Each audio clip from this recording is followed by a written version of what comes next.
luego español, en español y en traducción al Finnish. finés. Así es. Very international. Okay. Salud. Salud, salud, salud. Salud, salud. ¿Cómo se saluda en finés? Kipis. Kipis. Kipis. Kipis. Kipis. Kipis.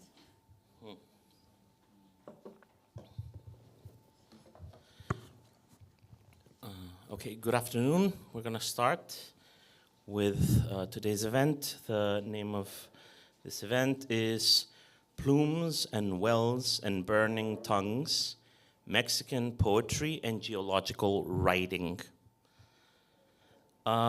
Today we have the honor of having Amaranta Caballero and Cristina Rivera Garza, both writers from Mexico, but today we are going to talk about northern Mexico. What does it mean to be a writer from northern Mexico in particular? And we will start by listening to a few of the writing samples by Cristina Rivera Garza and Amaranta Caballero. They will read their work in Spanish. Emma Toukonen will read a translation of Cristina Rivera Garza's book El Invencible Verano de Liliana in a fresh, warm, right out of the oven translation. And I will read translation into Finnish of Amaranta Caballero's poetry. I will read very briefly a description of the topics we're gonna touch upon today, and we'll give you a few lines about Amaranta and Cristina.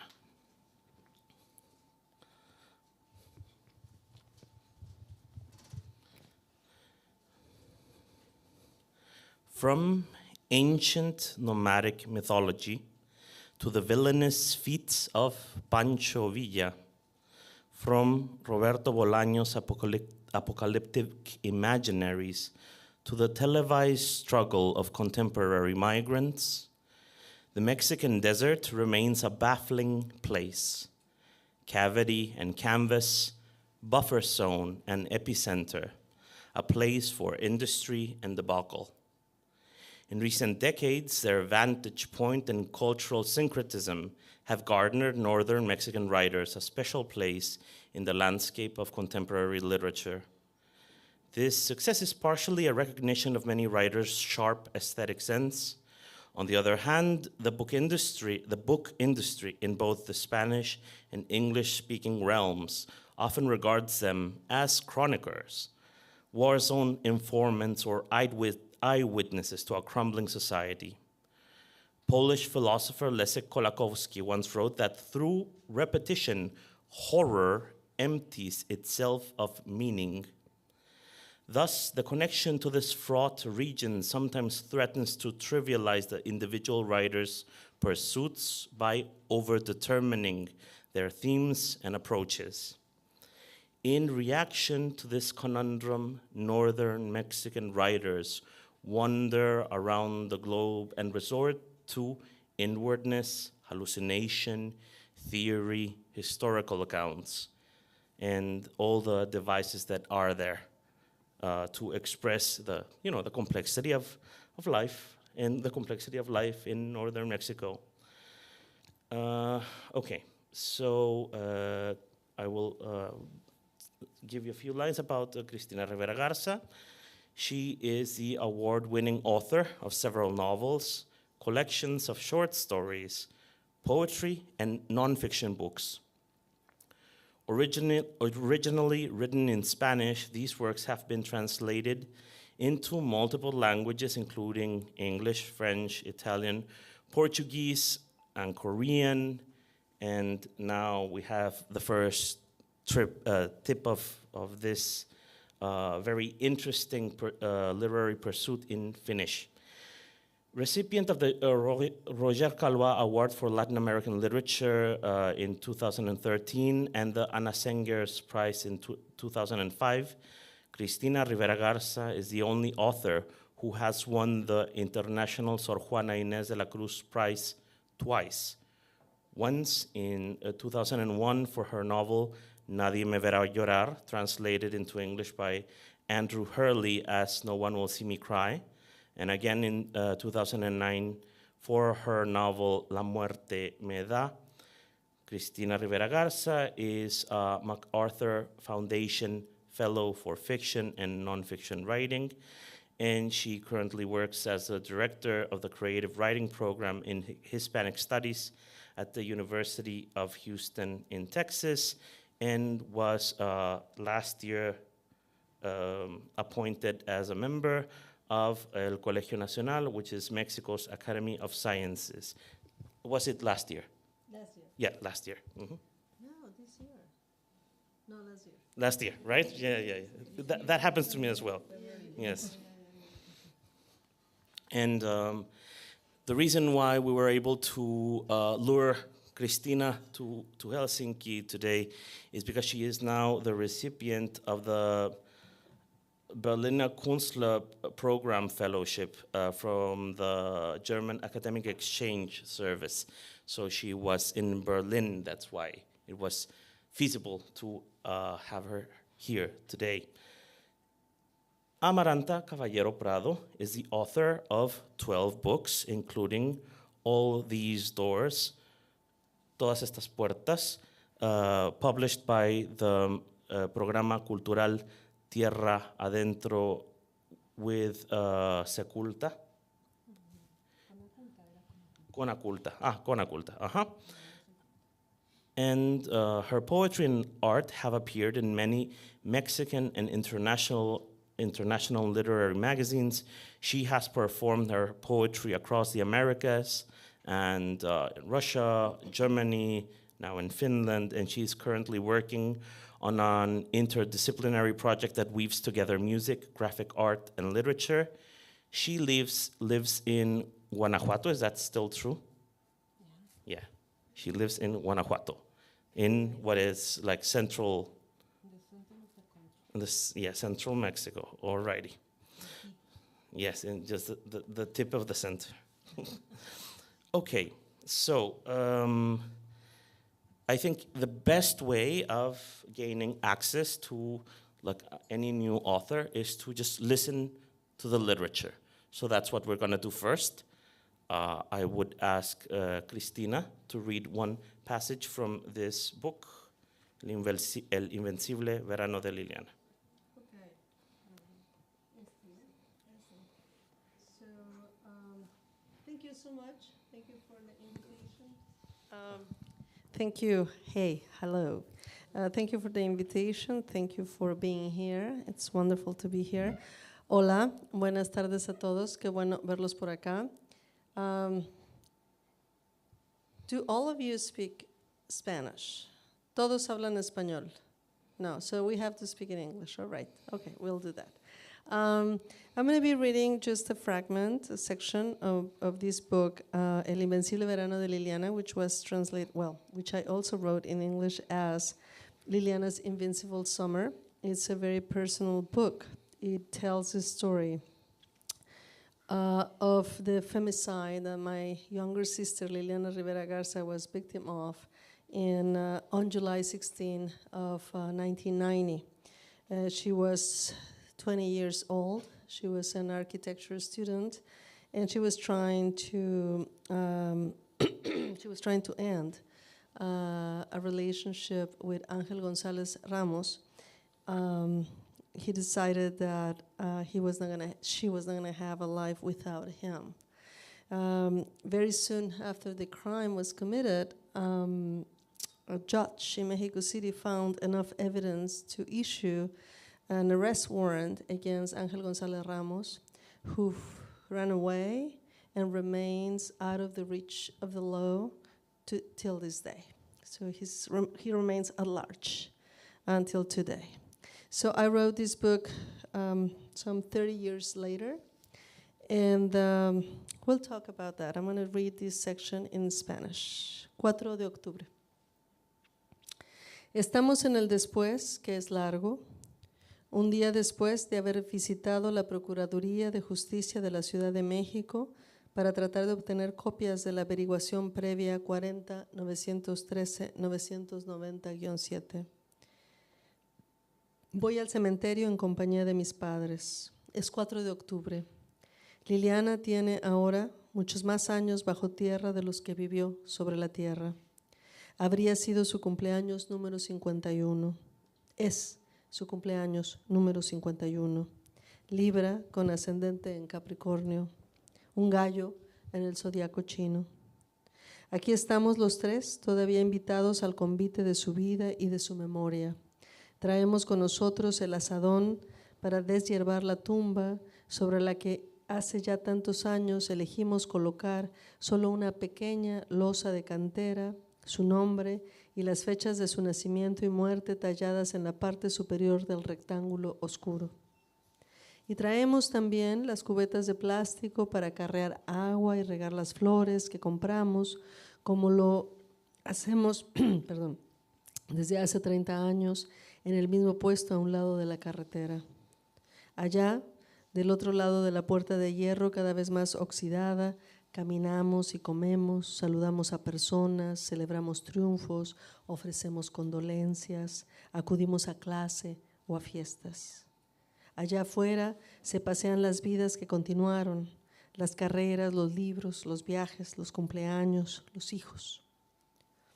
Pero aquí adentro, bajo el influjo del aire que rasga los picos del volcán, para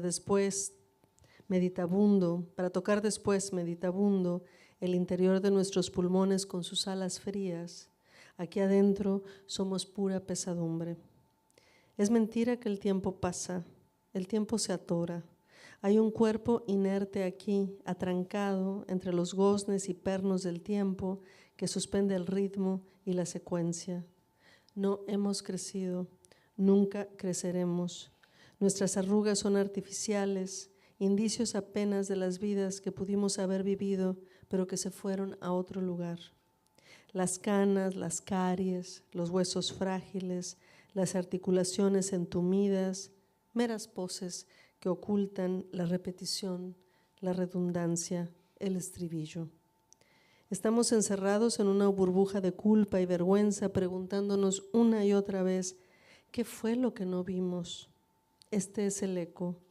La luz del sol es espectacular siempre en el otoño. ¿Por qué no pudimos protegerla? El susurro de los oyameles, la claridad de los pinos. Mi padre se adueña del azadón y a sus 84 años se dedica a quitar la maleza concienzudamente, inclinándose para arrancar la hierba más testaruda o para deshacer los terrones con las manos cuando nada más parece funcionar. Resopla, hace pausas, suda copiosamente y mientras se agacha sobre la tierra y llora con discreción, siempre en silencio, me pregunto ¿cuántas veces al día se acuerda de Liliana? De la cantidad de dinero que le exigieron en la Procuraduría hace ya casi 3 décadas para continuar con la investigación del feminicidio de Liliana, la mordida de rigor. ¿Cuántas veces al día o al año se reprocha el no haber tenido los fondos suficientes? ¿Cuántas veces retumban en sus orejas las palabras soeces, las palabras crudas, las palabras bestias de fauces abiertas con que los comandantes y agentes se refirieron al cuerpo de Liliana, a la vida de Liliana, a la muerte de Liliana? ¿Cuántas veces al día murmura la palabra justicia? Uno nunca está más inerme que cuando no tiene lenguaje. ¿Quién en ese verano de 1990 iba a poder decir, con la frente en alto, con la fuerza que da la convicción de lo correcto y de lo cierto, y la culpa no era de ella, ni dónde estaba, ni cómo vestía? ¿Quién, en un mundo donde no existía la palabra feminicidio, las palabras terrorismo de pareja, podía decir lo que ahora digo sin la menor duda? La única diferencia entre mi hermana y yo es que yo nunca me topé con un asesino. La única diferencia entre ella y tú.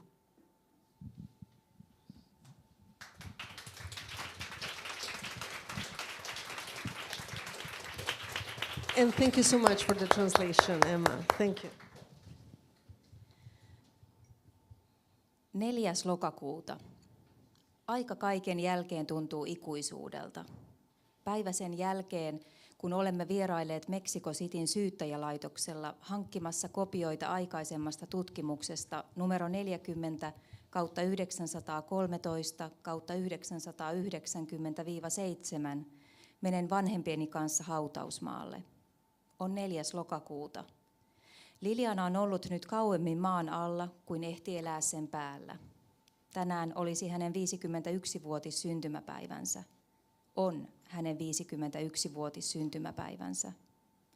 Vaaka ja nouseva kauris, kukko kiinalaisessa horoskoopissa. Täällä me 3 vielä olemme hänen elämänsä muistojuhlassa. Meillä on mukanamme kuokka rikkaruohujen kitkemiseksi haudalta, jolle jo useita vuosia sitten valitsimme laittaa vain pienen kivilaatan ja siihen tumman suorakulmion sileämmälle puolelle hänen nimensä sekä syntymä- ja kuolinvuoden. Olemme myös tuoneet muoviämpäreillä vettä kastellaksemme kukat, jotka olemme ostaneet tutusta maantien varrella sijaitsevasta kojusta, niin kuin olemme jo 30 vuoden ajan tehneet. Hautausmaan ulkopuolella olemme kuin ketkä tahansa muut. Ruostuvan rautaportin toisella puolen kävelemme ja syömme, tervehdimme muita, juhlimme menestystä, otamme osaa toisten suruun, käymme luennoilla ja juhlissa. Siellä, ulkopuolella, kulkevat eteenpäin ne elämät, jotka jatkuivat. Urat, kirjat, matkat, syntymäpäivät, lapset. Mutta sisäpuolella, ilmavirran alla, ilmavirran, joka raatelee tulivuoren huippuja voidakseen sitten koskea miettelijänä keuhkojemme sisintä kylmillä siivillään. Täällä sisäpuolella olemme pelkkää surua. Ajan kuluminen on valetta. Aika jää jumiin. On vain jähmeä ajan rattaisiin juuttunut ruumis, joka pysäyttää lyönnit ja jatkumon. Emme ole kasvaneet, emme tule koskaan kasvamaan. Ryppymme ovat luonnottomia, hädin tuskin merkkejä elämistä, jotka olisimme voineet elää, mutta joita ei tullutkaan. Harmaat hiukset, reikiintyneet hampaat, hauraat luut, puutuneet nivelet. Pelkkää toisteisuuden ja kertosäkeen kätkevää poseerausta. Syyllisyyden ja häpeän kuplassa kyselemme lakkaamatta, mitä emme nähneet. Se on kuin kaiku. Syksyisin on aina ihmeellinen valo. Miksemme kyenneet suojelemaan häntä? Meksikon pihtojen suhina, latvojen kirkkaus. Isäni pystyy vielä 84-vuotiaana kuokkimaan, niinpä hän keskittyy kitkemään huolellisesti kaikki rikkaruohot. Hän kumartuu ja kaivaa sitkeimmätkin korret juurineen tai nyppii ne käsin silloin, kun se on kaikista käytännöllisintä. Hän huahtelee, pitää taukoja, hikoilee runsaasti. Kun isäni kumartuu lähelle maata hiljaa itkien, mietin, kuinka monta kertaa päivässä hän ajattelee Lilianaa, rahoja, joita syyttäjä häneltä vaati jo melkein 3 vuosikymmentä sitten jatkaakseen Lilianan murhan tutkintaa, vaadittua lahjusta. Kuinka monta kertaa päivässä tai vuodessa hän soimaa itseään siitä, ettei hänellä ollut riittävästi säästöjä. Kuinka usein jyrisevät karkeat sanat hänen korvissaan, raat sanat, hirvittävät sanat, joilla poliisit ja päälliköt puhuivat Lilianan ruumiista, Lilianan elämästä, Lilianan kuolemasta. Kuinka monta kertaa päivässä hän mutisee sanan oikeus. Ihminen ei ole koskaan lamaantuneempi kuin silloin, kun hänellä ei ole kieltä. Kuka olisi voinut kesällä 1990 pystypäin ja totuuden tietäen sanoa, se ei johtunut hänestä, ei siitä missä hän oli tai mitä hänellä oli päällään. Kuka olisi voinut siinä ajassa, jossa ei ollut olemassa sanoja naismurha tai parisuhdeväkivalta, sanoa, mitä minä nyt ilman vähäisintäkään epäilystä sanon. Siskoni ja minun ainoa ero on se, etten minä koskaan törmännyt murhaajaan. Se on siskoni ja sinun ainoa ero.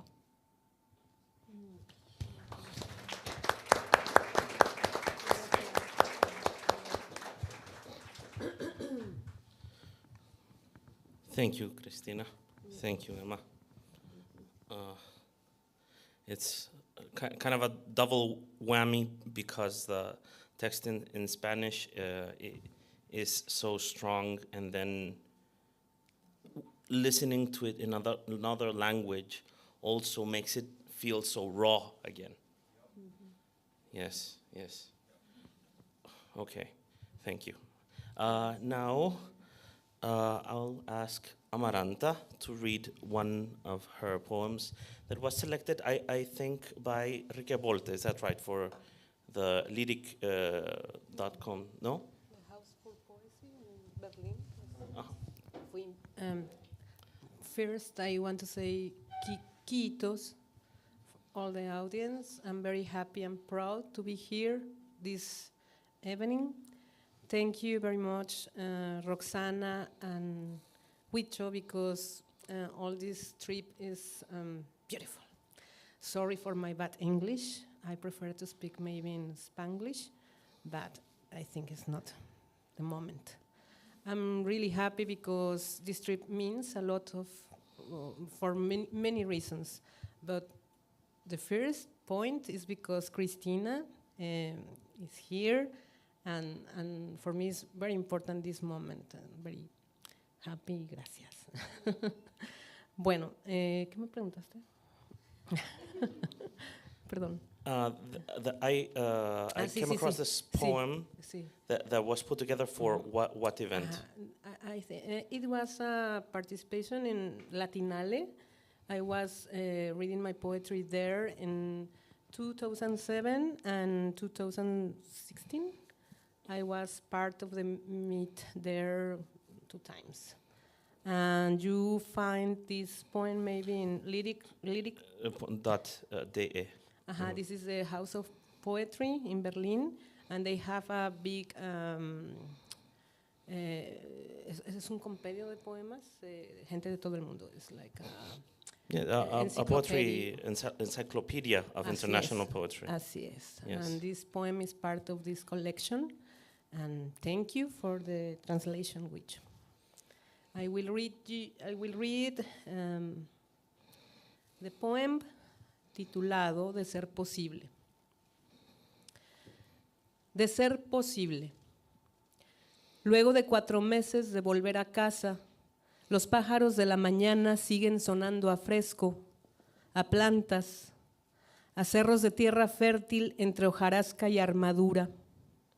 Diríase que los barcos siempre pasaron por aquí en días inciertos de bruma y querosene, pero nada de eso.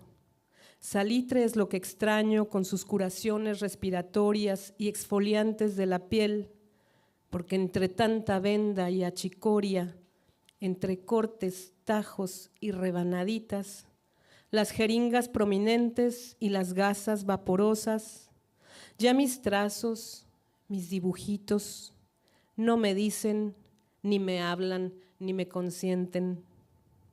Aguanieve sobre la ciudad, incendios provocados en los cerros mis vecinos, pulcritud y una extraña cosa nueva que aún no identifico porque aprendí a pensar que luego de cierto tiempo y en otro lugar, todo lo raro vuelve y se presenta en su mejor traje de fiesta.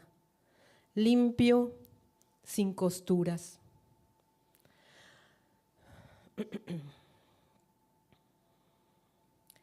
Todavía se siente la alegría de caminar el patio de la recámara hacia la cocina. El frío del comedor se cuela entre las sílabas, las letras y palabras, porque es la manera de decir que es tiempo de volver, como hace 4 meses, a habitar un lugar y cargar con esas 2 maletas que ojalá no guarden ni miedo ni pesadillas. Espanto comprobar las cargas de cada quien, los vacíos de cada cual. La hora de la mañana parla puntual desde un reloj y pinta de oro macizo los recovecos del habla. Muchos fueron los lugares donde nunca bebí un café y pocos más fueron los sitios donde evité llegar, porque me di cuenta que empecé a ser más feliz caminando y hablando sola de ser posible en voz alta.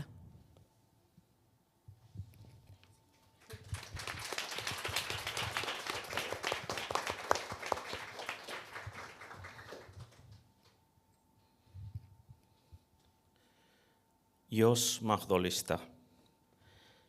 4 kuukautta kotipaaluni jälkeen ammulinnut kuulostavat edelleen tuoreudelta kasveilta, hyväkasvuisilta mäiltä, lehtipyörteiden ja raudoiteiden välillä.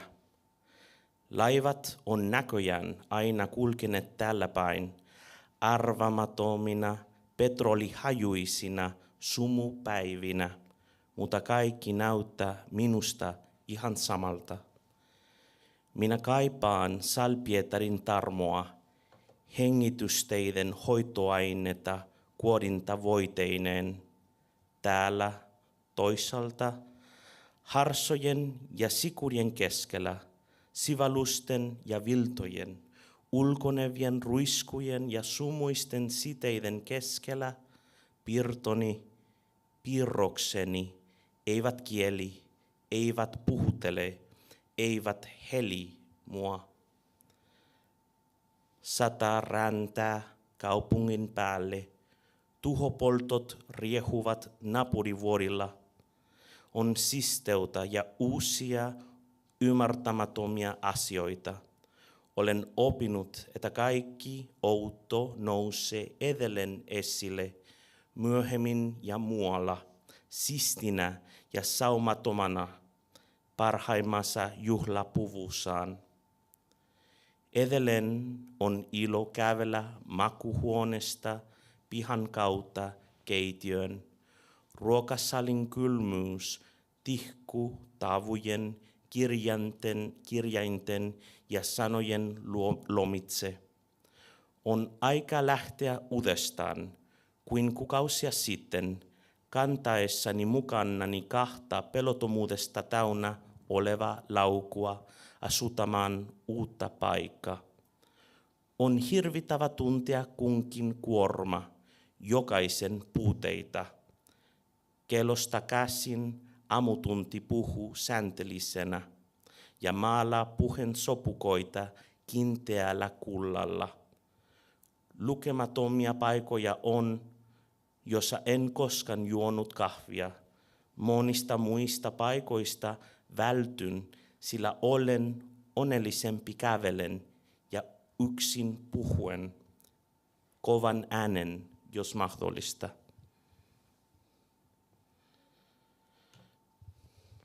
Okay. Entonces, that's the first time I read a poem like out loud in Finnish. So yes, okay.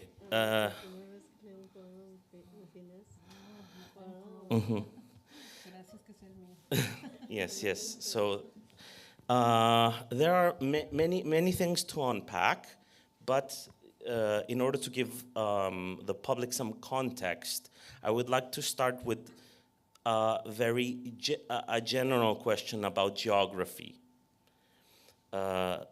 Northern Mexico has a very different culture from Mexico City, and it's also completely different from the US. Having been born in northern Mexico a curse or a gift or both? Amazing. Well, I have to say first that I understand translation as an act of radical generosity, and it's been just wonderful to listen to these texts, to move all these words into a new territory. It's just amazing. It's like an act of magic. So thank you so much. Thank you, both of you, for that work. I was born right on the Mexican side of the U.S.-Mexico border in a city called Matamoros. So when you were talking about northern Mexico, I was thinking, well, I'm not so sure. I'm not only from northern Mexico, I'm from the border, which is like a radical position in regards to northern Mexico as such.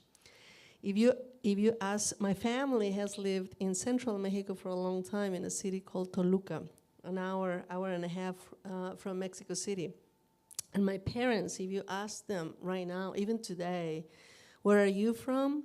They would say proudly, we're norteños. Like, we have nothing to do with you guys. I mean, we respect you. Thank you for your, your hospitality, but we are from the north. And from them, specifically for my mom, being a norteño means to be very straightforward. So vis-a-vis all these, all this diplomacy that is a common currency in central Mexico, my mom would be very proud of her barbarian background as a very, straight shooter. She would say things just as she would speak her mind very openly. I mean, she's not unpleasant, or she's not trying to be rude, but she would speak her mind. That's something that she's very proud of. And yesterday at the conversation at the university, I was kind of unpacking this migrant past in my own family. Members of indigenous communities in central Mexico who walked all the way up to the border, to the US-Mexico border during the early 20th century. And I've been thinking about that journey, that very long journey. And I really believe that people who end up on border areas is because they have nothing else. There is no other alternative. This is the last alternative for people who've been expelled, for people who have nothing else in their own, the places they were born or they grew up. And so when we end up on border areas, it's because there is nothing else. This is the last resort, so to speak. And there is something that comes with that.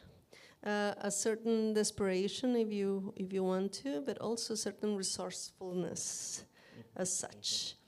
And a mixture, a constant mixture. I grew up there listening to a lot of English, developing a very complicated relationship with that language because of, the relationship between Mexico and the United States is not the most equal or smooth in the world. And so it's a very intimate knowledge of what it means to be on both sides. And when you are born on the Mexican side of this very unequal relationship, you have to question reality, you have to question power every single day of your life. And so to me, being from the border in a way is having both. Is the imposition. I have to think about this relationship, but at the same time, that's a privilege, right? So it's both things. Thinking about power relationships, thinking about what is my position about everything. So I do believe that there are borders do exist pretty much everywhere where there is difference. There are borders. But when you are on the US-Mexico border, when you have to cross, a geopolitical line, you have to show your papers, you have to say, this is who I am, this is what I'm going to be doing in your country or in this other country. So you are forced to think critically about who you are, what your past is, and what your future will look like. All those things to me is being a norteño, but more specifically fronterizo, una escritora fronteriza. That's pretty much how I see myself. Yeah, fronterizo is a key word there. Yes. Fronterizo, which comes from the word frontera. What would that be in Finnish? Like rajamaalainen. Something like this. Yes. Amaranta, what do you think? Does it suck to be from northern Mexico? Is it cool? No, I was born in Guanajuato, Yes. Guanajuato is a little city in the center of Mexico. And I was living in Tijuana for 17 years. And for this reason, my gentilicio, como se dice en inglés? My demonym is tijuanajuatense. Tijuanajuatense. Yes, and I learned when I was living there not only the concept fronterizo, I was living about the concept transfronterizo. I read a lot transfronterizo because I was seeing the worst and the best things of both cultures. The worst and the best, right? Yeah, yeah. This is the thin line between the worst and the best, and all can happen in this area. And for this reason, I was learning about transfronterizos. You can move, you can be in one side, in another, and at the end, you don't know where are you. It's a little bit like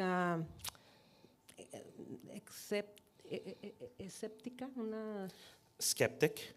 About quién fui yo allá? Who I was. At the end, to think the word border, at the end, to think about the word line, línea, la línea, it was like the first wall, because it's like if you are walking on the top on the wall, no? In the questions, meanings, answers, and all the things around this word. Creo que en español sería más feliz decir un poco, ¿me ayudas a traducir? Sí. Dos, tres frases, Sí. ¿no? Sí, la única cosa es saber que la frontera para mí fue todo ese tipo de preguntas, hacerlas cada día y tratar de resolverlas cada día para al final tener una idea de qué sucede en esta línea tan frágil donde todo pasa y nada pasa. Yeah, so living on the borderland meant having to face these questions and trying to answer these questions every day to, ¿qué era lo último? Donde todo pasa y nada pasa. Yeah, to figure out this place, like where everything happens and nothing happens, where the best and the worst of both cultures meet. And we say both cultures because it's USA and Mexico, but it's a multicultural place. At the end, Tijuana was for me these connections with a lot of people in tránsito.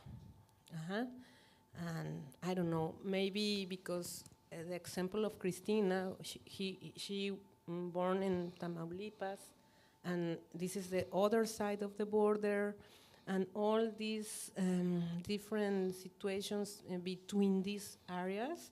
I don't know, it's very different in Tamaulipas than Tijuana. Or in the middle is El Paso, no, con Juárez. So every single space is different, but at the end is the border.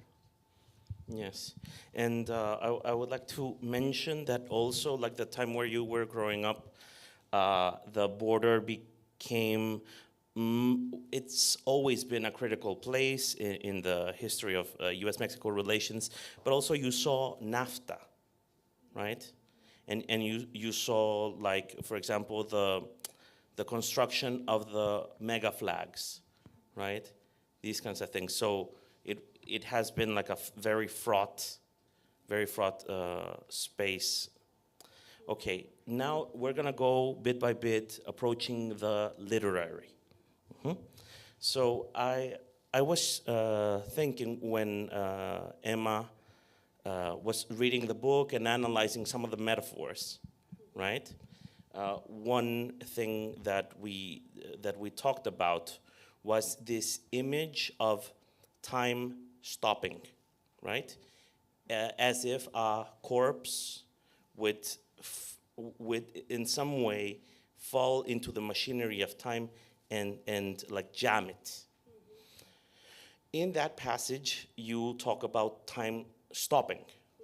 In other moments, even in conversation, you have explained to us how also there is a sense of evolution, even of your own relationship to the murder of your sister, and a sense of healing, right? And healing is transformation in a way. So I think those two statements are true. Like, time does not move ahead, and still it does in a way. How do you reconcile these two ideas? It's so interesting that you're asking that question, because last night we were reading, or this morning, I don't remember well, we were reading a poem by Peruvian poet Mario Montalbetti. And one of the lines was something along the line of how to get out of 10:33 a.m.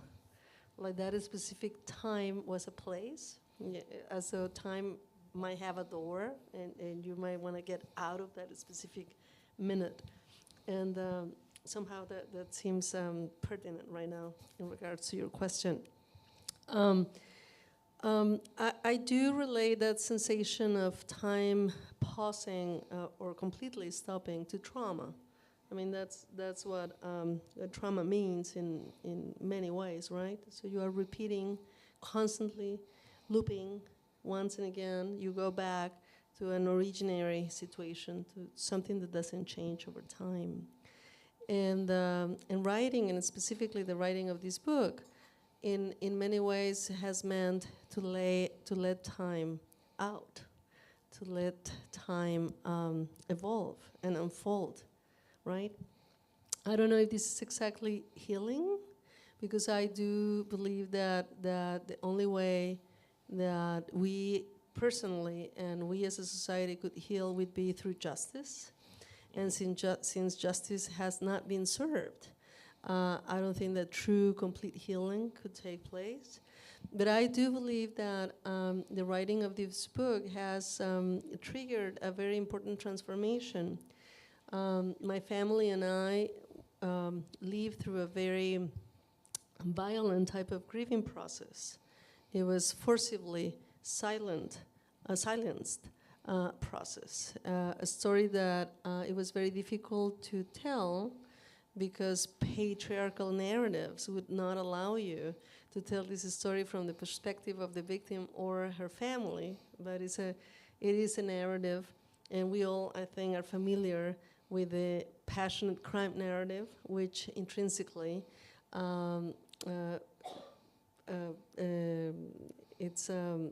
exonerates the perpetrator, and intrinsically is accusing the victim as such, right? So in order to be able to tell this story from a different perspective, you have to do something to that narrative, and you have to do something with language. You have to subvert things, right? But in any case, so that's what I tried to do with this book. And what it meant specifically was this radical transformation of a grieving process that had been forcibly silenced.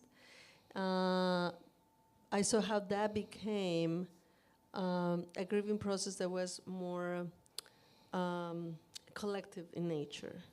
So I felt that for the first time we were not only able to talk freely about this, but we were embraced.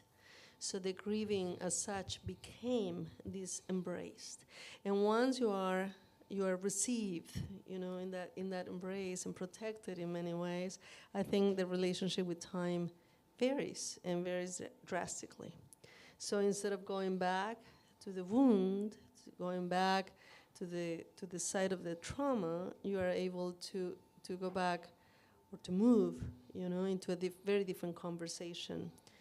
Not completely healing the process, because we need justice for that. We need the participation of the Mexican authorities to do that, something that has not happened.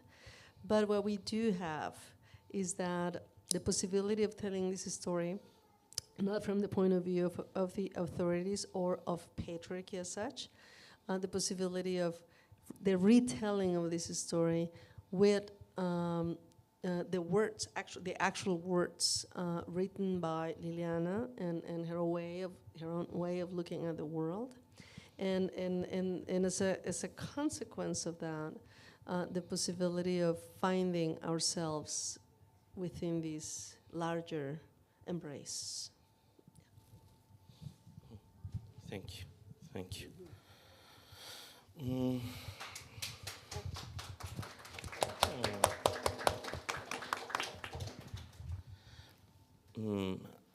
Amaranta, in your poetry, for example, in the ending of this poem that you read, you say you are happier walking and alone and talking by yourself, right? However, I've met you in many other circumstances, and always I see that you enjoy producing environments where people meet, and there's not only to rejoice in the company of others, but also to have an intellectual exchange.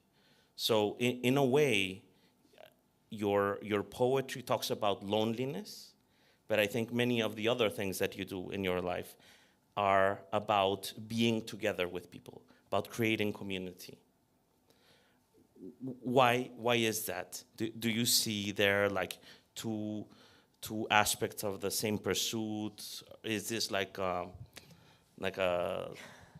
separation of personalities? What is it? Yes, I'm Mr. Hyde and Dr. Jekyll. Like Everyone of here. The point is, I think everyone todo mundo tenemos una soledad interna con la cual hablamos, ¿no? Everyone. We all have like an inner loneliness that we talk to. Así es. I think, and excuse me because my English is really bad and I can say, Okay. but okay, todo mundo tenemos una soledad interna, una voz interna, y no solamente una, muchas, sin tener que caer en casos de esquizofrenia. Somos muchas personas, muchos ambientes, muchos paisajes, muchas personas. Yo tengo de ti, de Roxana, de las personas con las cuales he hablado ayer, ya tengo una parte. Tenemos un diálogo profundo y al final esa conversación interna pues es personal, íntima, única y también implica también las muchas otras posibilidades para después quizá crear estos ambientes que tú mencionas, ¿no? Estos puentes con gente, estos contextos donde yo sé que la gente va a interactuar y a comunicarse. Okay. I met Amaranta many years ago in Tijuana. I was teaching at UCSD, the University of California in San Diego, for a number of years, and I used to cross the border quite often to visit Tijuana, to visit friends, and that's how I got to meet Amaranta. And we had a nickname for her because her house would be she would be hosting a series of travelers. Lots of people from Europe, from the United States, from all over Latin America would come to Tijuana, and all of them knew that they would find a place at Amaranta's home. So we call her the United Nations of Tijuana. Yeah, and every time that I would visit Amaranta in Tijuana, I was absolutely certain that I was going to be I would find there poets and writers and painters, translators from all over the world. So it was, in fact, the United Nations of Tijuana. Also, like another way of putting things together, like in your poetry, is a kind of hallucinatory property in your writing. Like you see many disparate things strung together. What is your relation to surrealism, to avant-garde? I see a bit of also in your drawings, like there is a dreamlike quality. Really, I'm not sure. Because the process for creativity in words or drawings or music, I don't know, is like very different situation, not only in the day, in life. And for me, this kind of writing in this poem is one, and I have another books with other style, and I have another process with the drawings. I'm not sure. I'm sure that I like a lot to draw, and I like a lot to write. but really, I don't know. If, for me, it's beautiful that you find surrealism. For me, it's really like es un gran honor que me digas eso, ¿no? And this is your lecture, and this is your feeling about these words, but I don't know, maybe another person can read very different style or meaning, or I don't know. For me, it's important surrealism, sí. For me, it's important music, sí. For me, it's important all the sounds in the middle of the poem, the sounds and the landscapes in the poem with sounds. I don't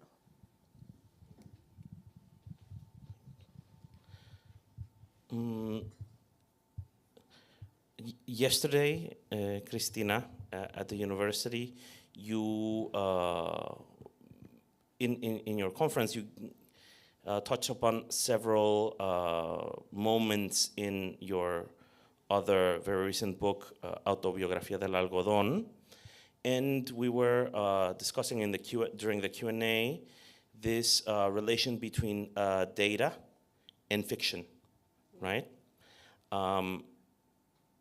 What book of the ones that your latest was the one that allowed you to find like this impossible balance? You know, I've been writing mostly fiction. I began my writing activities publishing novels. I've published poetry too, short stories and essays, but essentially I'm a fiction writer in Mexico. I think I had to re-educate myself. I had to unlearn the ways of fiction in order to be able to write in a different way, to write in a different context, in a different slippery terrain, mixing both fiction and nonfiction. The more I was writing, the more concerned I became about incorporating the actual, not only voices of others, not only the information coming from others, but incorporating pieces, texts, material, traces of the experiences of others. I was very interested in what I called una escritura desapropiativa, disappropriating writing, and we could have a whole seminar about this. I'm not going to go into that, thankfully. But I've been trying to unlearn the ways of traditional fiction in order to be able to incorporate material elements of other people's experiences in what I do. And so in some sectors of the United States literary establishment, I live in the United States, I'm from Mexico, but I've been living in the United States for the last 30 years. So this thing called nonfiction, creative nonfiction more specifically, it's complicated, right? So what I've been trying to do, well, now that I've written this book about my sister's femicide, what I've been telling, and I believe this to be true, is that I had to become a different type of writer to be able to grasp the complexity of not only of my sister's experience, but of other people's experiences with violence. And so that's how I moved from more traditional understandings or notions of what fiction is to something that is moving more freely, but also in a more complicated fashion between fiction and nonfiction. So, yeah. And yesterday you mentioned a term, something like critical figuration, critical imagination. Yeah, fabulation. Critical fabulation. Yeah. Yes. Yeah, because I'm a historian too, so I'm very used to work with archives. In fact, that's what I love about being a historian. That's the only thing that I love about being a historian. I was talking to you about taking history classes, and they, let's be honest, they tend to be quite boring. But being in an archive is such a different experience. I mean, it's a total adventure. You never know what you're going to find in an archive. It's pretty much like falling in love, right? You know that you were there for something once you find it, and but if you don't find it, it's like you're just wasting your time there. So I've been grappling with this complication, right? So even though I am keen on conducting research, you are never going to find everything in an archive, right? The archive, by definition, is incomplete. Otherwise, the archive would be the world, and the archive is not the world, right? Yeah. And bridging those gaps is something that I've been able to do with fiction, not only in terms of the content of the story, but mostly in terms of the form, in terms of the genre of the story. And the concept of critical fabulation comes from a North American critic, Sadia Hartman, a woman, a brilliant woman that I strongly recommend you to read if you haven't done so. That she's done a lot of work investigating her African roots and finding no archive, no records, to do so. So she had to develop this that she called critical fabulation, to be very close to the document, but at the same time to be able to jump out of the document once the document ends, and once you don't find anything else, you have to build that. And that leap of imagination, which is rooted in the research that you've done, that's something that she calls critical fabulation.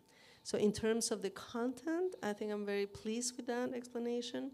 But in terms of the form, I think the practice and the concept of cross-genre, it's more useful for me. So talking about, sometimes I describe these books as pieces of creative nonfiction, and last night I described them as creative fiction, nonfiction works. And so it becomes very, very complicated, but I love complications. So that's the reason why I'm writing. So, yeah. Rizando el rizo, como decimos en español. El rizo. Yeah. Amaranta, when I was reading some of your poems, figuring out which would be least hard to translate, I also found, and it's something that it doesn't stick out in Spanish, but then when I was trying to translate, I found many forms of the word fearlessness. Yes, there is several mentions of fear and the deliverance from fear. Mm-hmm. You also touch upon freedom. Like there are many allegories about freedom in your work. Is that evolving? Are these two things, fear and freedom, concepts that you're grappling still with? Are you past that? Are you in other problems now? I think the topics for poetry are the same all the time. No? The topic is death, love, freedom, fears, I don't know. All the time we are writing the same topics. It's really since long time ago. But for every person it's different. If you can see every concept and you can try to explain with poetry what happens, but every person have a idea of cada quien tenemos una idea de las cosas, aunque tengamos los mismos temas, ¿sí? Siempre la muerte, la enfermedad, la salud, etc. What happened with my topics, what happened with my problems, what happened with the kind of words that I am writing. I don't know, maybe it's part of my everyday, maybe it's part of my answers and consequences for questions. I don't know, maybe it's the way that I have for to say something about my own life. No sé, perdón, mi inglés es horrible. Paco, que te dejo aquí a un lado de vergüenza. Pero, I don't know, sorry. Tú me dijiste que íbamos a hablar en español. No sé. I tricked you. I lied to you. Yeah, I lied to you. Yo yes. vine aquí preparada. Mi español tampoco será el mejor, pero creo que me defiendo y puedo hacerlo. Y aquí todo el mundo mucho entiende español. Perdón que sea mi show ahorita porque me pongo muy nerviosa, pero I'm trying my best. Yes, we're all trying our best. No worries there. No worries there. Okay, how's about we do another round of reading? Yeah. And what about asking the translator? Posing a question for the translator. In Finnish, of course. Yeah, and I will ask in Finnish. No, I'm very curious. Can I? May I? Yeah, because this is the first time that I've been translated into Finnish, a language that it's baffling to me, obviously. And we had a very brief conversation before this reading. So you've done more, of course, translations from Spanish into Finnish. And I'm just curious, like, what are the main challenges that you find as you work, not only with my translation, so just in general with your way of translating? I've done my share of translations from English into Spanish. And I used to be critical of my own translators, like, oh no, I didn't say that, blah, blah, blah, whatever. And then once I tried to translate, I just adore and respect what translators do. Is the closest of readings, and the many decisions that you have to make once you are, in the process.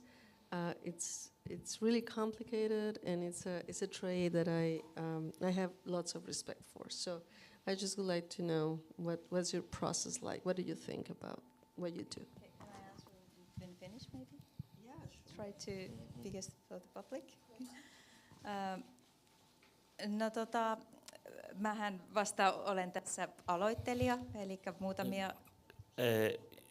Jos sanot niin kuin 3 lausetta ja mä voin kääntää vaikka englanniksi tai espanjaksi. Yeah. Okay, that's okay.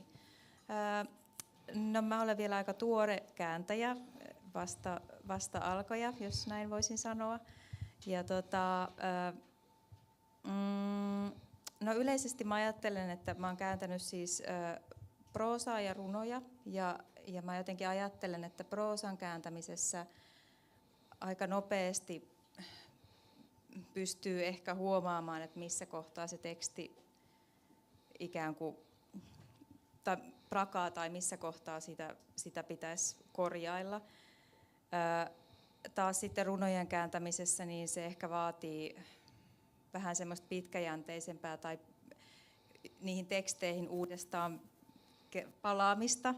Että eka semmoinen harha voi syntyä siitä, että no mähän pystynkin aika nopeasti, että eihän tämä kestänytkään kauan jonkun runon kääntäminen, mutta sitten ymmärtääkin sen, että se ei ole sillä yhdellä kääntämiskerralla valmis, vaan siihen pitää palata ikään kuin uudestaan ja uudestaan, jotta se löytää sitten sen lopullisen muotonsa. Okay, so you mentioned that you are a big up-and-coming translator, right? And that you have experience translating prose and poetry in very different ways. That for you, the points of difficulty in both in the original and the points that need to be improved in the target text are easy to discern. And poetry is more challenging, that you cannot in one sitting or in one version nail it in a way, that it requires more reflection, right? And Saanko mä lisätä? Ehkä vielä tässä niinku Kristiinan tekstien kääntämisessä mä koin jollakin tavalla tästä tämmöisestä niinku, runomaisuudesta tai lyyrisyydestä tai niinku poetiikka tai poettimaisuudesta, niin että siitä oli apua, koska Kristiinan tekstit, Kristiina on myös runoilija, niin, ja se näkyy hänen, vaikka se on proosaa, niin se kuitenkin semmoinen niin kuin runomaisuus näkyy siinä tekstissä, ja se ehkä auttoi mua sitten jollain tavalla ehkä semmoisen rytmin ja sen tekstin hengittävyyden luomisessa. So, because you are also a poet, and that lyrical or poetic aspect of your sensibility shows in your prose as well, it's easier to produce a version in Finnish because the breathing is there, and I guess that gives like a clear parameter of how to translate. Yes.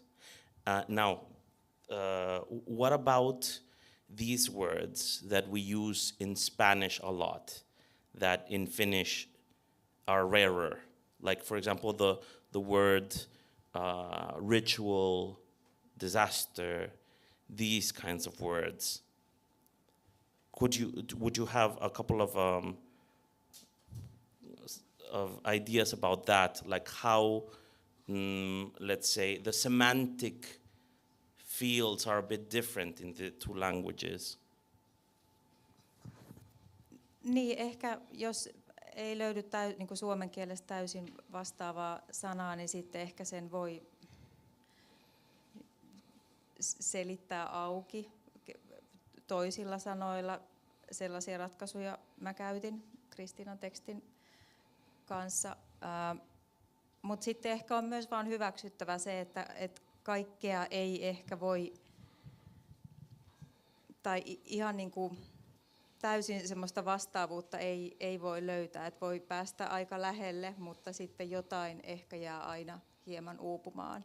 Tai sitten toisinpäin voi ehkä löytyä suomeksi jotain sellaista, mitä ei ehkä siinä alkuperäisessä tekstissä. No joo, näin. Mm-hmm.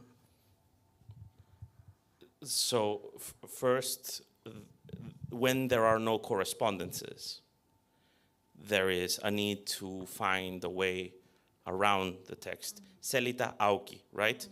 To paraphrase in a way. There's a need to paraphrase, and then there is the unavoidable need to give up a part of the meanings. There is stuff that cannot fit into the text, right? But then in the last idea, there are perhaps some nuances that you add in Finnish, right? Joo, koska ehkä mä sitten kuitenkin ajattelen tästä, on puhuttu muidenkin ystävieni kanssa, että ehkäpä sitten se kääntäjä myös ikään kuin tekee sen oman tulkintansa tai kirjoittaa ikään kuin luo sen oman taideteoksen, sen käännöksen. Tai että se ei ole niin kuin pelkkään kopioimista, vaan sitten se kääntäjä myös jättää siihen aina oman kädenjälkensä ja ikään kuin luo sen tekstin uudestaan. Yes. Ehkä niin kuin tähän liittyen. Yeah, so of course every translation is a kind of interpretation, and every translator, by recreating the text, will leave a mark. Kädenjälki will leave a mark on the text, right? Yes. Niitä luo kokonaan uuden taideteoksen. Luo kokonaan uuden taideteoksen. Yes, recreate like a completely new artwork. I'm guessing, but this is just me guessing, that the conversation about femicide is not as urgent in Finland as it is in countries like Mexico or Latin America. So we all know that the data is horrific for countries like Mexico or Honduras. 11 women are killed on a daily basis by their intimate partners. And even though those numbers are very worrisome, both in the United States and Europe, I don't see a conversation about femicide and what it means in either United States or Europe. In fact, I was working with a translator not too long ago about the word femicide, about the word femicida. No, the person who kills a woman because the victim is a woman, and he was translating a text that I wrote for a newspaper, and in his original translator, he wrote femicider, which could be a literal and I think very useful translation, right? But the editors at the newspaper erased that translation, and they wrote the killer, which is not the same. I mean, you're taking all the political weight at that point. So, and then I talked to the translator, and we both were kind of trying to organize a small movement, like we are going to be ushering the word femicider into English. Like this is our mission, this is what we're going to be doing. So I'm wondering, and my role as a journalist is going to end here, if you feel that you are enlarging or opening up a conversation about femicide by translating a work such as this. Is that something that has crossed your mind? Is something that worries you? Is something that you've been thinking about? Do you want to work on a translation of the word femicider in Finnish? Joo, no itse asiassa hyvä kun mainitsit, Kristina mainitsi tuon sanan feminicidio, naismurha, suora suomennos, ja sen mä siis etsin ihan googlettamalla, että miten se on suomennettu aikaisemmin, ja sehän on aika semmoinen, mun korvaan se kuulosti tosi uudelta, vähän vieraalta, vähän oudolta, en ollut koskaan kuullut siis puhuttavan naismurhasta, koska se on varmaan totta, että ei ehkä meidän kulttuurissa niin kuin ole tarvetta sille käsitteelle tai sanalle naismurha. On pelkkä murha, ja olkoon se sitten naisen tai miehen murha, mutta joo, kyllä se on niin kuin kulttuurisidonnaista, että Meksikossa on ollut tarvetta luoda tämmöinen sana, ja se sanahan on verraten uusi, että ymmärtääkseni sitä, että se on vasta nyt tässä viime vuosikymmenien aikana niin kuin syntynyt myös espanjaksi, feminicidio. Yeah, so when Emma ran into this word, she had to look for previous translations of the word. Of course, like Finnish is very malleable in that you can lump together two roots and produce a word. The problem is not with producing the word necessarily, because naismurha doesn't sound like it's smooth, but it's you said it sounded new, strange, like a bit weird. Yes? Mm-hmm. So it seems like this is what you said, if I understood correctly, that for some reason Finnish culture doesn't have had the need to coin a word, and that a murder is a murder. You said olkoon nainen vai mies. Sitä etuliitettä ei tarvita. Yes, so a murder is a murder, whether it's a man or a woman, right? And that there might be a cultural difference there in the social need to coin a word, right? Yes. Joo, vielä Kristiinan kysymyksen vastauksena, niin kyllä kiinnostaisi. Mä olen siis asunut Ciudad Juarezissa, viettänyt siellä vaihto-oppilasvuoteni 2006-2007 ja silloin niin kuin opin ymmärtämään sen, tai se niin kuin tuli mun eteeni, että tämmöinen sana on olemassa ja sitten se Juarezin eli Pohjois-Meksikon rajakaupungin tilanne, jossa naismurhien luvut on korkeita. Yeah, so Emma has lived in Ciudad Juarez, right? And she was there actually at a very young age. So that's where you learned Spanish and then also came across these terms, and also you became aware of the horrid statistics of murders of women in Juarez, right? So of course it also that's why you obviously would like to translate this, and it appeals to you, or it beacons you. Yes. Okay, so so how's about we just start the Q&A then? Perfect. Yes? Yeah, mira, ahí, Uh-huh. Okay. A ver, güerita, Juan, ¿me pasas tenemos ese? uno acá. Mira, este que viaja. Y ese lo dejamos acá. Sí, sí. Okay, so we're gonna start the Q&A. Show of hands. One question there. One question. One question. Okay.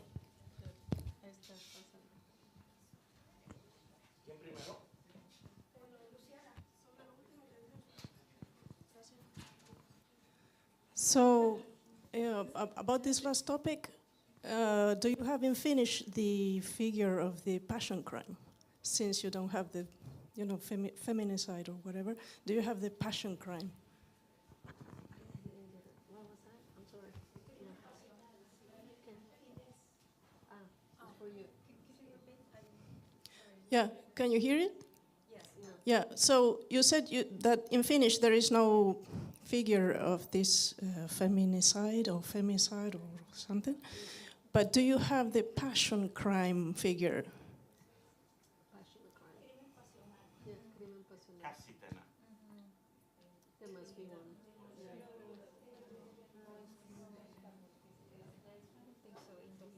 Yeah. Here. No, I don't think so. I don't know if someone here knows more, but I don't think we have in Finnish. That in Finland, of course, is the naismurha, is the terminology that they are using for feminicide, and it's relatively new, but also is in context the feminicide, meaning in Mexico, that was born in the terminology. But yes, and there is a lot of the researchings. Of course, violence in Finland is very high, and I believe that maybe Emma, maybe she is not the expert in that, and maybe now when she's translating, maybe she can in the future take more like space. But yes, there is other people that maybe in the context of the internet can say more about that. I just wanted to actually like to emphasize on this last part, because I think that it's not that the feminist movement doesn't exist in Finland. It is just that it's very dormant, and it's very white, and I say this without any discriminatory connotations, but it's actually very dormant. It's still very middle class, it's still very body abled, it's still very privileged. So I think that this is not a question, this is more an like I feel a little bit aggravated when we are saying that we cannot translate because a murder is a murder, whether it is for a man or for a woman, and I feel aggravated as a person of color, as a woman of color. Then it feels like it is okay, of course, if the context or the feminism is not kind of in that stage where we are able to be speaking about it, but I feel like then it's better to just say that we lack the context, but rather not that is the same thing. And another thing that I want to say is that exactly because historically Finland has been seen as a place of being very egalitarian, there is a lot of negligence to the actual problematic that exists. And because I am an expert in diversity, equity, and inclusion, for a fact, I know that even 3 years ago, when people were speaking about diversity, people were referring to biodiversity, for example, and that the word equity, us practitioners have to make it up, which gives me hope, because then I believe that when the feminism evolves at the rhythm that has to evolve, then we will have a word for femicide, because this is a very specific kind of violence. And I don't say this to challenge anyone and not to be a pain in the arse, and excuse me. I actually want to be very assertive, but I feel personally aggravated by the lack of either context or knowledge, but yeah, I don't mean to put anyone on a tough spot. I just wanted to share this, and this is by no means any rudeness to you, Emma, and I actually appreciated the translation. You are speaking like a norteña. You are a norteña, you know that? Yeah, norteña. No, let me just say something about what you said. It's really important. I struggled for many years to write this book because I lacked the language to tell this story from a point of view other than the patriarchal narrative. So I had to wait 30 years, for my own personal process, grieving process and all that. But I had to wait 30 years too for our society and our different feminist movements, women's movements, to develop the kind of language that would allow me later on to tell this story in a different way. So the lack of language, it's true. I mean, it's part of our struggle as well. It was not until 2012 when the Mexican Penal Code admitted the existence of something called femicide. So before then, legally, what we were grappling with was this passionate crime, which, I already explained what that was. But it took all these many years. So it's not only an individual or personal decision. It's what we do all together as a society.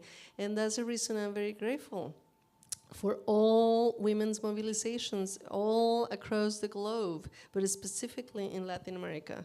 And I think what we have seen in the last 10, 20 years is a very strong, brilliant mobilization by younger generations. And I think I'm learning a lot about what they're teaching me to talk, to enunciate these realities in a different way. And that, talking about healing, I mean, that is healing too. That is when we are forced to remain silent about these crimes, we are forced to go back to the site of the crime. We're not going to be able to get out of the 1033 that Mario Montalvetti was talking about, right? And so we need that language, and we cannot create that language on our own. This is not an individual decision. This is something that we did together.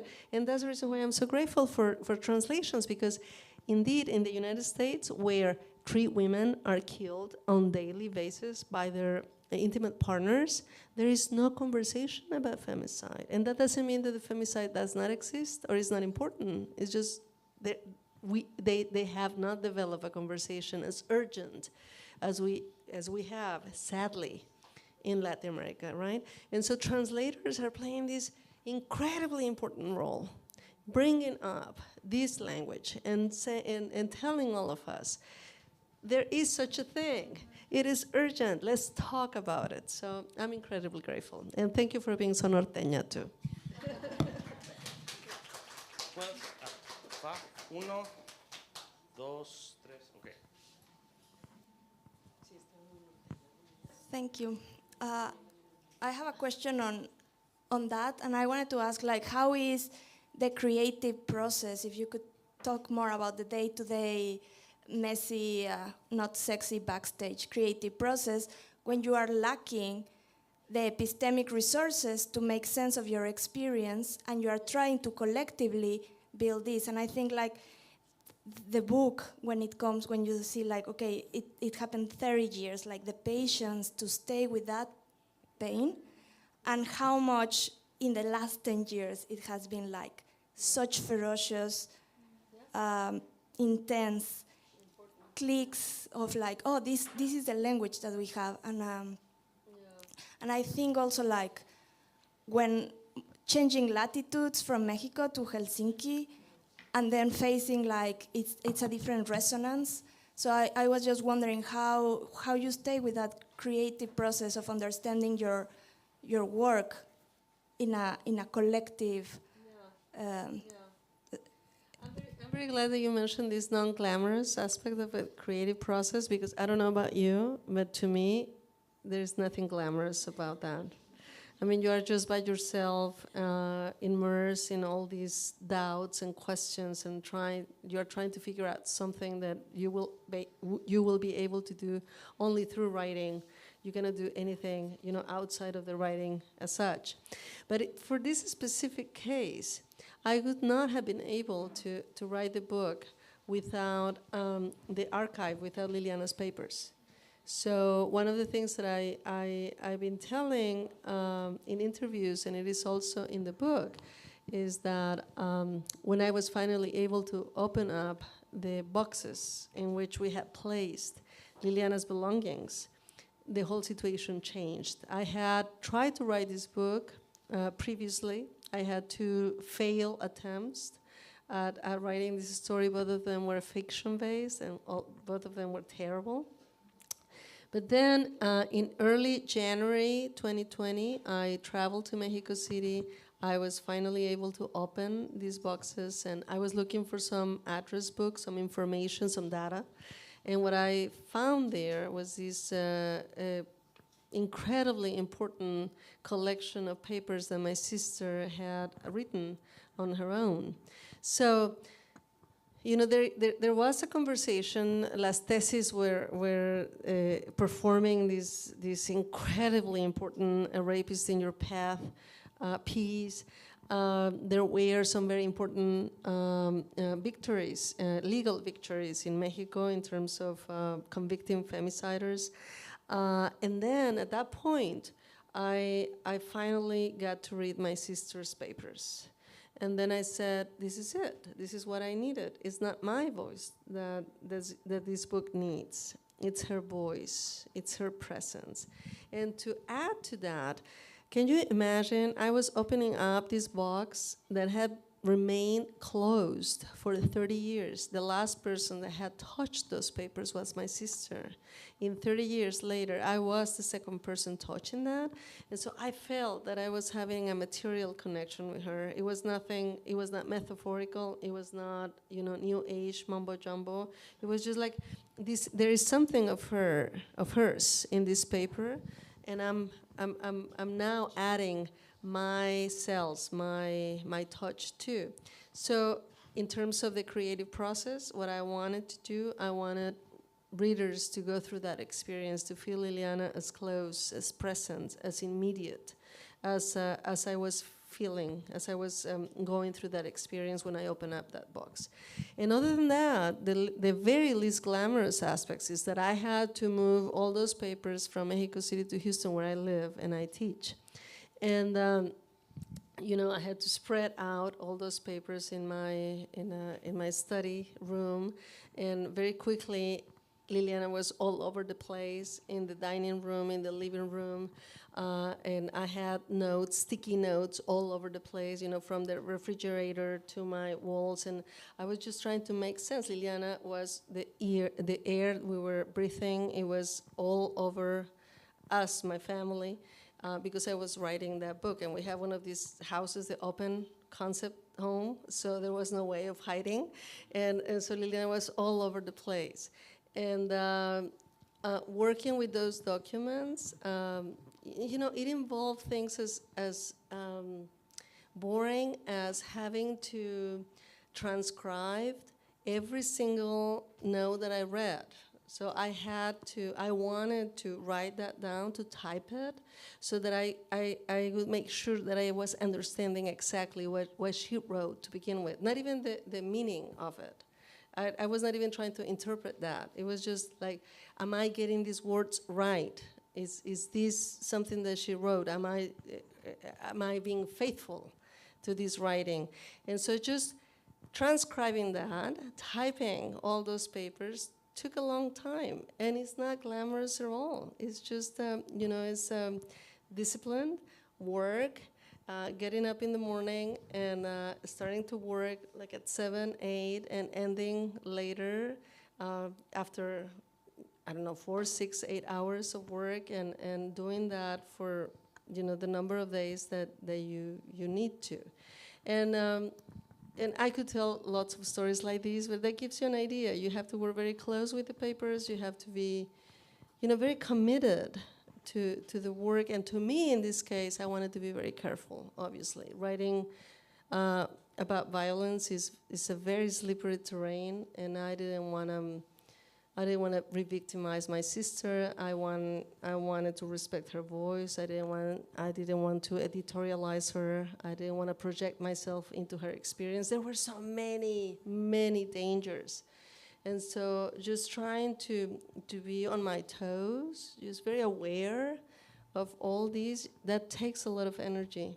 And these are not only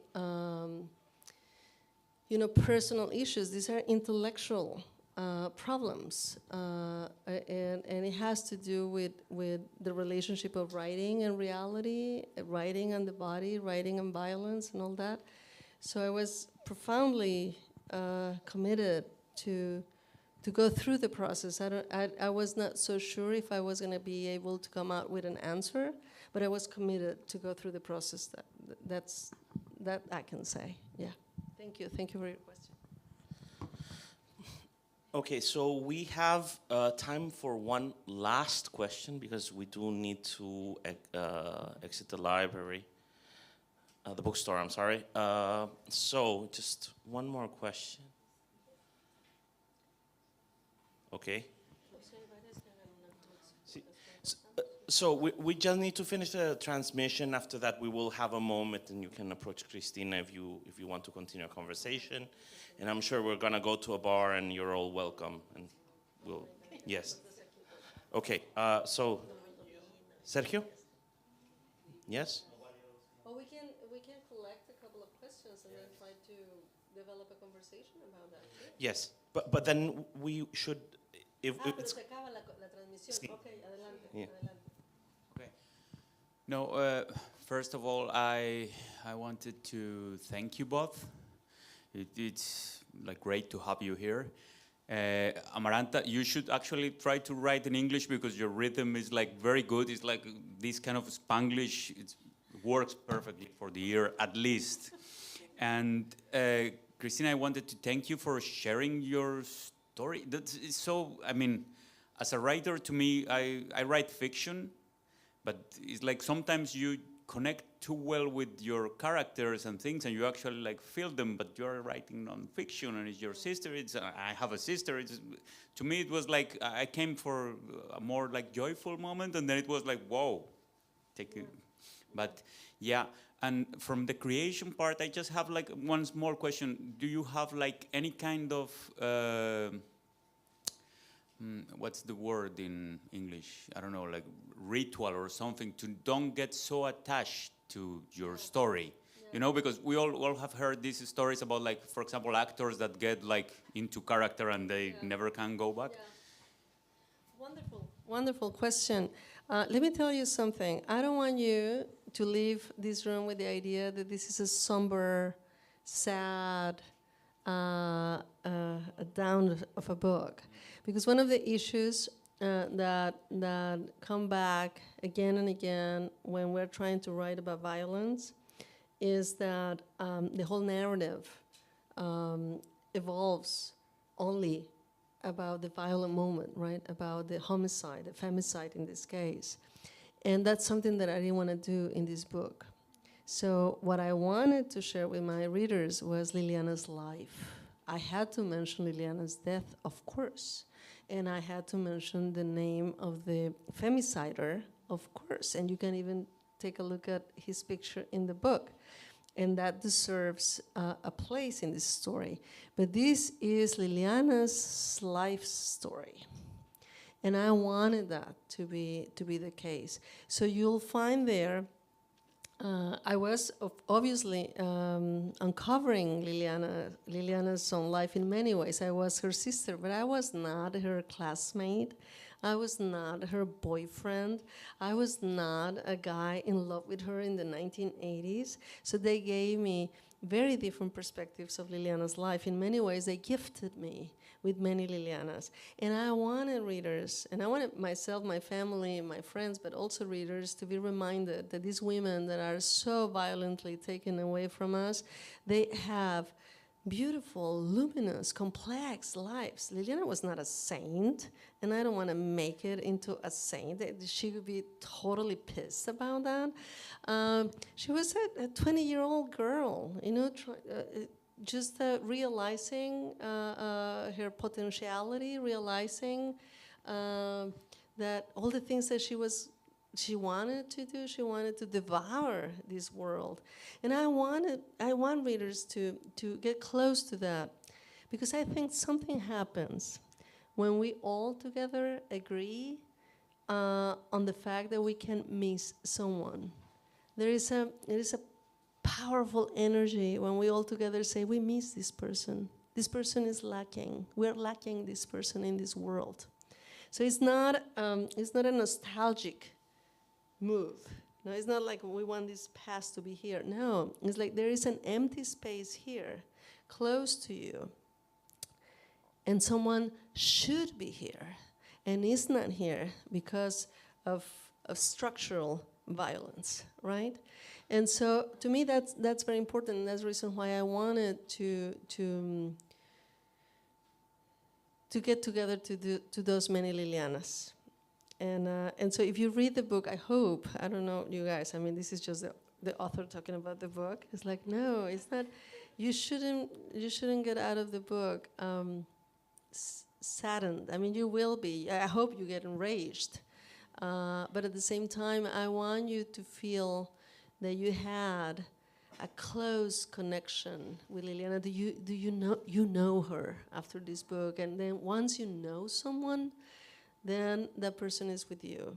And I guess if we are able to keep all these women that we've lost, we're able to feel them as close, you know, as someone that you know and that you love and that you miss, then something might happen in this world. There is some revolutionary energy there. I would like to think that. So that's Liliana Rivera Garza presente. Oh yeah.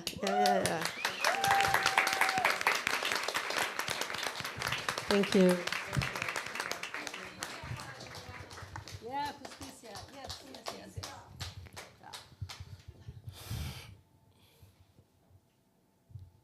Muchas gracias. Muchas gracias por estar aquí. It is an honor to have you here, and I hope that this is just like the first time that you're around. You have been so nice to us that you won't get rid of us, right?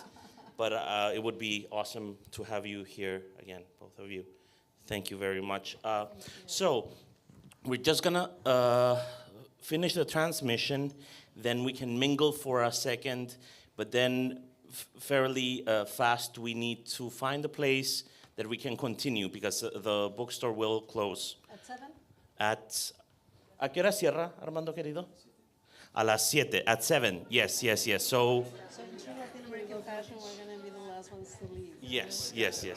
Okay, thank you very much. I would like to thank the Mexican Embassy for supporting our work, the DAAD for having Cristina here in Europe, and Cone Foundation for sponsoring Sivuvalo's activities for the years 2023 and 2024. And thank you very much to each one of you